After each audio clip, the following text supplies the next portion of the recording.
So if you're watching this, you've probably come home from the store or opened up your mailbox and gotten your very first deck of tarot cards. And you're very excited, you can't wait to start. And now that you have them, you're kind of sitting there going, well, now what do I do, right? Because once the excitement sort of fades off and the reality sets in that, wow, we have to learn this deck. And oh my gosh, there are 78 cards in this deck. And they have different meanings, upright, and reversed. And now we start to panic because now we think, how on earth are we going to do all this, right? So the first thing that I would tell you is, try to stay in that zone of excitement because this is going to be fun. And if you really enjoy it and you really want to be learning it, it's not going to be that much work for you, right? It's going to be fun to learn.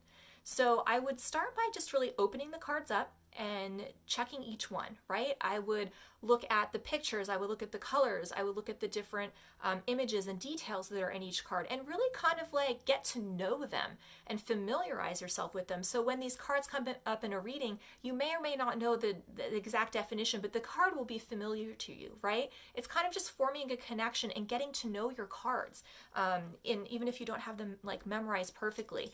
And you'll probably notice that when you go through them, you might have a card or an image or maybe several that are kind of your favorites. And I think all tarot readers have their favorite cards in the deck, as well as one card that they feel like really represents like who they are, right? So these are things that you can look for as you are getting to know the deck and learning through and looking at the pictures.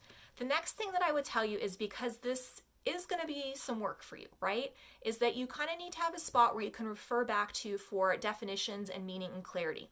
And this can be either, most people will buy a tarot book. Some people will have a special online site that they like. If you want to check out my website, there are definitions for every single card. There's a little bullet point list, and then if you click through, there's the whole meaning for the entire card. So if you want to, if you like my definitions and the way I do it, please refer to that. That's always available to you.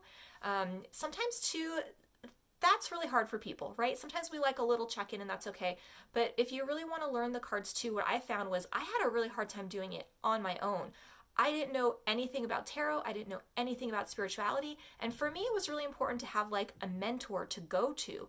And I was lucky enough to find a really great person who has later become a good friend of mine. And they were the ones that taught me how to read the cards. We would meet every night at a coffee shop. Not every night. We would meet once a week at a coffee shop for a couple hours, and we would kind of go through the cards, a couple at a time. And we would do readings after that to kind of, reiterate what I was learning. And that's how I learned.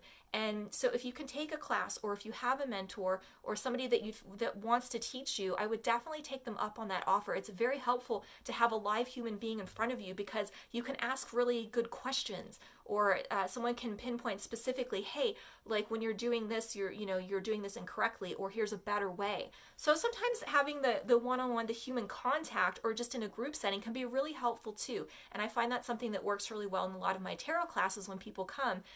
It's kind of nice to have that interactive experience a little bit, and you get so much more information that way, right? Okay, so that's the second thing that I would say is, if you want to really kind of learn, you have to have like a source where you can kind of get the information from. If you want to read tarot cards intuitively, that's fine too, but I always do suggest that you do have like a more like hard copy source to go back to, because sometimes their intuition just blanks out, right? And then we have nothing. And if you're trying to figure out something for yourself, it's fine if you blank, but if you're reading for somebody else, it can be a little tricky and uncomfortable. So make sure that you have somewhere that you can go in order to get some information. The last thing I would say when you get your first set of tarot cards, and what you should be really working on, is you need to use them. Just use them. So whatever this is, pick a card every day, and that's your card for the day. And even if it's slow going, this will help you remember, because eventually be like, oh, I remember the image on that card. Oh, I remember the meaning for this card because I asked about this and I had this problem going on in my life, and it was exactly right on. So, even a little daily draw will help you really get to know your cards better. You just have to work with them. Get your friends and list them and be like, hey, I got these tarot cards, I want to try out a reading. And if you have to do it with the book or a reference guide and you have to stick your finger in all the pages and just try to connect the cards all together, then that's what you have to do, right? Always start with smaller spreads at first. I recommend 1 and 3 card spreads because The bigger ones are when you're a little bit more well versed with the cards and you don't want to overwhelm yourself. It's already going to be, enough things coming at you. So just keep it really simple. But if you get a deck of tarot cards, that's what I would say for you, and some places to start, and how to get moving and how to kind of get excited about things. Just using the cards and being correct is a lot of fun, and it gives you that validation, that encouragement to really keep going. So I hope that was really helpful. If you guys have any other questions, please let me know. Thanks so much for watching. Have an absolutely beautiful day.